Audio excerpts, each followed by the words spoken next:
জেলা যুবকদের আইকন, আন্দোলন সংগ্রামের রাজপথে যাকে সবসময় পাওয়া গেছে, 20 বলেন, 18 বলেন, আর 22 বলেন, 23 বলেন, হাজী ইসমাইল মামা এখানে উপস্থিত। যখন সুমন ভাইকে আমরা নিয়ে গেছি নজরুলের, তখন হাজী ইসমাইল মামার অসুস্থ, সেখান থেকে নেতাদেরকে দেখতে আসছেন সংগ্রামী নেতৃবৃন্দ। আমাদের সেই আইকন, কিশোরগঞ্জ জেলা যুবকদের আইকন, কিশোরগঞ্জ জেলা যুব দলের সংগ্রামী সাধারণ সম্পাদক জনাব আব্দুল্লাহ আল মাসুদ সুমন ভাই আমাদের মধ্যে এখন বক্তব্য রাখবেন।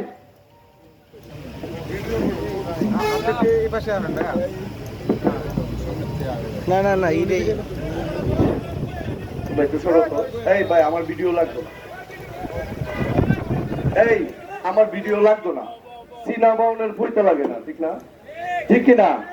আর কেউ ভিডিও করো না, সব সামনে যাও, সামনে থেকে চলো। বিসমিল্লাহির রহমানির রহিম।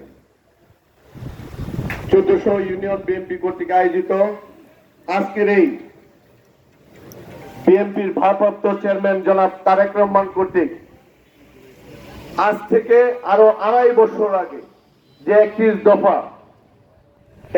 দফা দিয়েছিলেন, এই 31 দফার আলোচনা সভা এবং আজকের যে কিশোরগঞ্জে এক আসনে কিশোরগঞ্জ সদর এবং হুসেনপুর থেকে মনোনয়ন প্রত্যাশী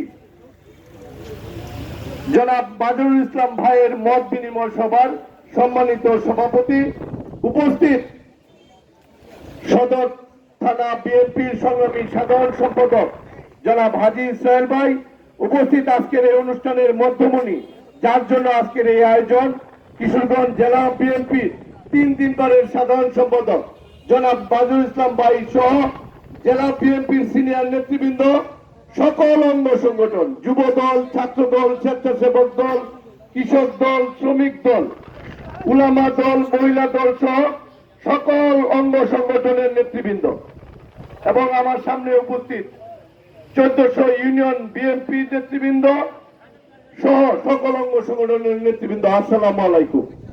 আমি বক্তব্য দীর্ঘায়িত করব না, কারণ এশার নামাজ একটু পরেই এশার আজান শুরু হবে। আমি 2-1টি কথা বলেই আমি আমার বক্তব্য শেষ করব। প্রিয় নেতৃবৃন্দ,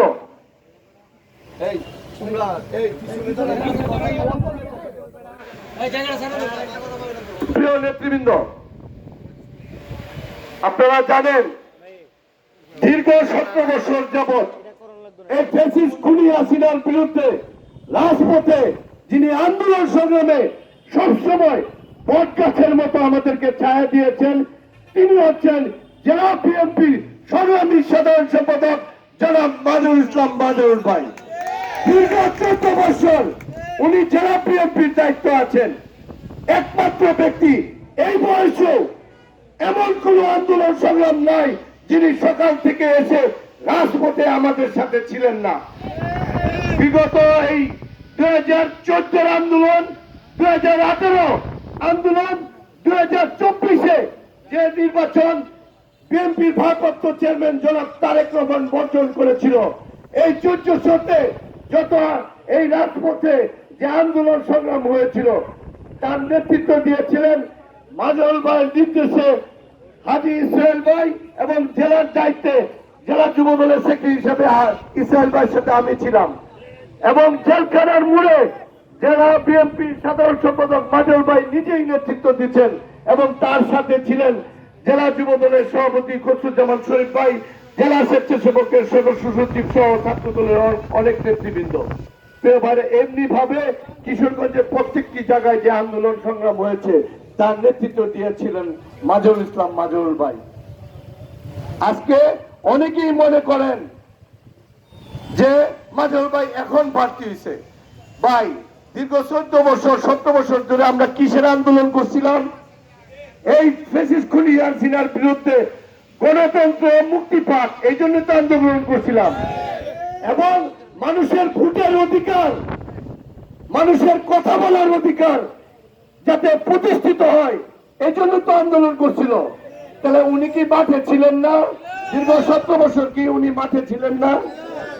আর যারা এখন এমপি প্রার্থী হয়েছেন, আমি বলতে চাই 2018 সালে নির্বাচনে বিএনপির ভারপ্রাপ্ত চেয়ারম্যান এই শেখ হাসিনার অধীনে নির্বাচনে অংশগ্রহণ করার জন্য উনি আমাদেরকে নির্দেশ দিয়েছিলেন, ঠিক কিনা? 2014 সালে কিন্তু উনি বর্জন করছিলেন। সারা বাংলাদেশে 153টা আসনে কোনো ভোট কেন্দ্রে ভোটই হয় নাই। মনে আছে আপনাদের 2014 সালের কথা? পরে আমরা ওনারা বলছে ট্রেন চলে গেছে, আমরা নাকি ট্রেনে উঠতে পারি নাই। আমরা মানছি আপনারা কথা। 2018 সালে আমরা ট্রেনে উঠতাম চাইছিলাম। পরে কি হয়েছে? দিনের ভোট 2018 সালে আপনারা যারা মুরব্বী আছেন, যারা ভোট কেন্দ্রে গেছিলেন, দিনের ভোট কি রাত্রে হয়ে গেছিল না? দিনের ভোট রাত্রে হয়েছে। 2024 সালে আমরা আর ওই ট্রেনে উঠতে চাই নাই, আমরা ওই ভোট বর্জন করছিলাম। ওই আন্দোলন সংগ্রামে মাজহারুল ভাই নেতৃত্ব দিছিল। আর যারা 2018 সালে নির্বাচনে অংশগ্রহণ করছিল এই সদর 1 আসন থেকে, 18 সালের পরে আর আমরা তাকে খুঁজে পাই নাই, ঠিক কিনা? নির্বাচন হইলে আপনি আসবেন, নির্বাচন যখন বর্জন করবো তারেক রহমান, তখন আপনি মাঠে থাকবেন না।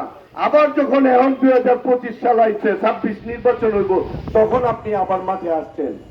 আমরা বিএনপির ভারপ্রাপ্ত চেয়ারম্যান জনাব তারেক রহমানকে বলতে চাই, প্রত্যেকটা অঙ্গ সংগঠন, ছাত্র দল, যুব দল, স্বেচ্ছাসেবক দল, শ্রমিক দল, কৃষক দল, মহিলা দল, উলামা দল সহ সকল অঙ্গ সংগঠন আমরা সবাই ঐক্যবদ্ধ। মাজহারুল ইসলাম মাজহারুল ভাইকে কিশোরগঞ্জ 1 আসন থেকে মনোনয়ন দিতে হবে।